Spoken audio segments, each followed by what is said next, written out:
guys, first fatality of the e-bike so far. The Bluetooth speaker has died. After I took my night ride in -5 degrees, well, actually it was probably colder than that. Regardless, after that day, I really didn't notice if it was working or not. And then the next day I went to turn the bike on and noticed that the buttons were turning blue. So I went and tested something on the USB portion of it, and it was dead. So I took the side off the bike, and I found out that those two modules on the bottom were actually two regulators. One was for the bike and the lights and the horn and everything else, and then they had a dedicated one for the Bluetooth speaker. The one for the Bluetooth speaker was totally flat, totally dead. It was 77 volts going in and 0 volts coming out. So by looking at the regulator on this Bluetooth speaker, it looks like it went dead short. And it's just constantly shorted out the regulator until whatever's inside the regulator, probably a fusible link, went and popped. So I can't imagine it would be the regulator that died and then this died along with it. But what's happened here is, quite simply, this thing is like really cheap to start with. There's no potting on the board, not even there's nothing. It's totally dry of everything. Even if they dipped it in the wax, it would have helped it. But it's basically sitting in a thin plastic container with a big thick magnet metal in here. What's going to happen is when you take this out from a warm environment into the cold environment, it's going to take a while for the speaker to cool down. You're going to get major condensation in there because there's no insulation because this plastic is so thin. And basically what happened is it basically shorted it out to the point where it killed the 12 volt to 5 volt regulator on the board.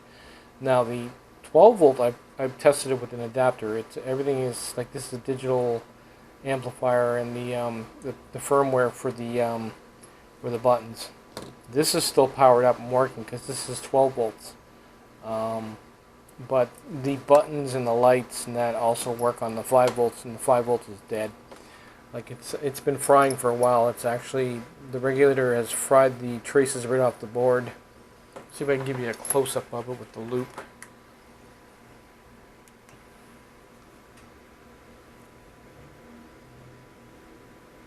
I'm not too sure you're going to get a good look at that. But she is toast.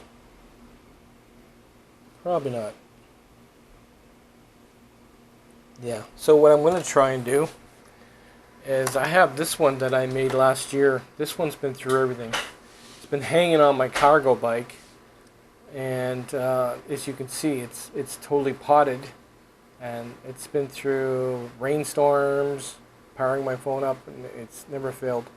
So what I'm going to do is I'm going to hook this up to 12 volts on here, and then USB it out, and then find everything on the board is pretty much labeled. You get your 5 volts and your 12 volt rail there. So I'm going to just basically run 5 volts to the 5 volt rail and make up the difference. See if it's still alive. If it doesn't power up, what I'll likely do is chuck this, and what I'll do is I'll rewire this with this in the bike, and then I'll or see if I can even put that in there, and just run a 12 volt line right to the regulator.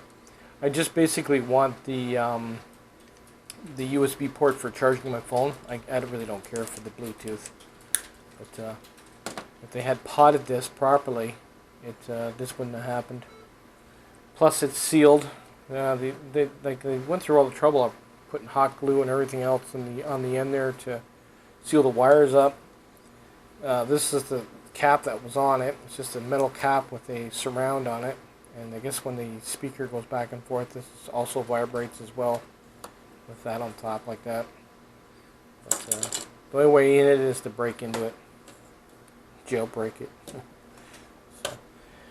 yeah, that's what I'm going to try and do. I'm going to try and wire this up And then let's see if we can get this to fire up again. Well, I couldn't figure out how to get it to work. Not that I actually care about the Bluetooth function of it. This will make a nice housing, and I'll seal it up to protect my electronics.